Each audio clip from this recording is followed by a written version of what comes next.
عزیزانو د نن سبا موجوده حالات چې هغه څنګه روان دي چې انتهایی مهنګایی او انتهایی بد حالات او انتهایی نا اهل حکمران او انتهایی نا اهل عوام او انتهایی د قرآن او د حدیث او د شریعت نا لری مسلمانان چې په نامه باندې مسلمانان او صرف په زبان باندې ویل مسلمان ځان ته آسان دي، خو لیکن د الله جل شانه قانون باندې عمل کول، د الله جل شانه شریعت باندې عمل کول، د دې توفیق هم الله جل شانه هر چاته نه ورکوي.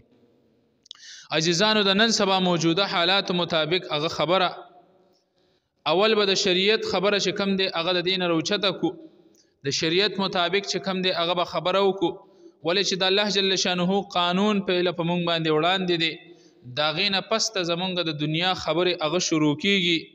نبی علیہ الصلوۃ والسلام فرمای اعمالکم عمالکم، ستاسو اعمال ستاسو حکمرانان دي، او نبی علیہ الصلوۃ والسلام فرمای کلکم راع وکلکم مسئول عن رعیته، تاسو کې هر یو کس سربراه دی د خپل ماتحتو، او هر یو کس نه به د خپل سربراهی هغه تپوس کیږي. الله جل شانه قرآن عظیم الشان کې فرمای ومن یتق الله یجعل له مخرجا ويرزقه من حيث لا يحتسب. نبی علیہ الصلوۃ والسلام فرمای زه د قرآن عظیم الشان یو داسې آیات پیژنم چې په دې باندې چا عمل وکړو الله جل شانه به داغه ته د داسې ځای نه رزق ورکړي د کوم ځای نه چې د وهم او ګمان کې مني. هغه آیات کریمه ومن یتق الله یجعل له مخرجا ويرزقه من حيث لا يحتسب. الله جل شانه قرآن عظیم الشان کې فرمای چې چا زما د پاره تقوا هغه اختیار کا، ومن يتق الله يجعل له مخرجا. د الله جل شانه قانون، د الله جل شانه دین او د الله جل شانه د پاره تقوا هغه اختیار کا، ويرزقه من حيث لا يحتسب. الله جل شانه به د داسې زین رزق هغه د تور کې چې کم دینه د وهم او ګمانم ني. دا غي مختصره شانتي واقعه ز بیانوم.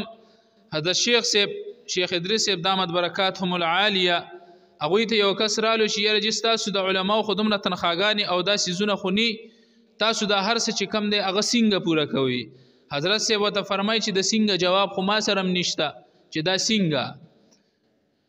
خو هغه کس چې کله د هغه مجلس نه فارغ شو لږ شانتي مخکې لاړو واپس رالو حضرت شیخ صاحب ته چې کم دی لاس کې پیسې کېښودې. حضرت صاحب ورته فرمای چې ویا تا چې وی څنګه کنه ویا د څنګه جواب دادی وی چې یاره ستا په زړه کې الله جل شانه واچول د بل په زړه کې واچول او راشي او موږ ته چې کم دی هغه څه نه څه هغه راکړي.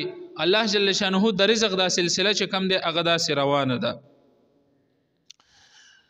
نو عزیزانو الله جل شانه د پاره تقوا اختیارول، د الله جل شانه قانون په خپل زندګۍ کې جاری کول، نو ويرزقه من حيث لا يحتسب. الله جل شانه به داسې زین رزق هغه در کې چې ستا په وهم او ګمان کې بم اغني.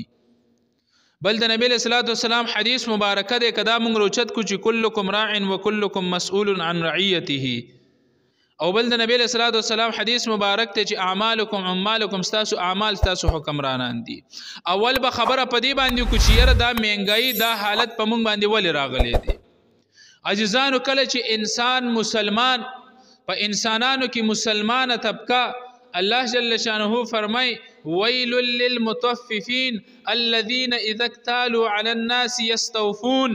دغه شانتي سوره مطففین کې الله جل شانه فرمای کله چې دا مسلمانان، کله چې زما دا بندگان دا په ناپ او تول کې کمی راولي، په دوی باندې به زه قاتسالي هغه راولمه، بارانونه به چې کم دی هغه نه کیږي. صرف د مهنګایي خبره نه ده چې یاره زما په پاکستان کې زما په ملک کې اوړه ګران شول، چینی ګران شول، غوړي ګران شول، غریب د پاره زندگی تیرول هغه ډیره زیاته مشکله شوه.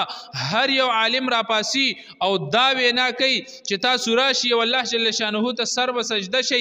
عزیزانو مونږ مخکې دا بیان کړو چې صرف توبې وستلو باندې کار نه کیږي،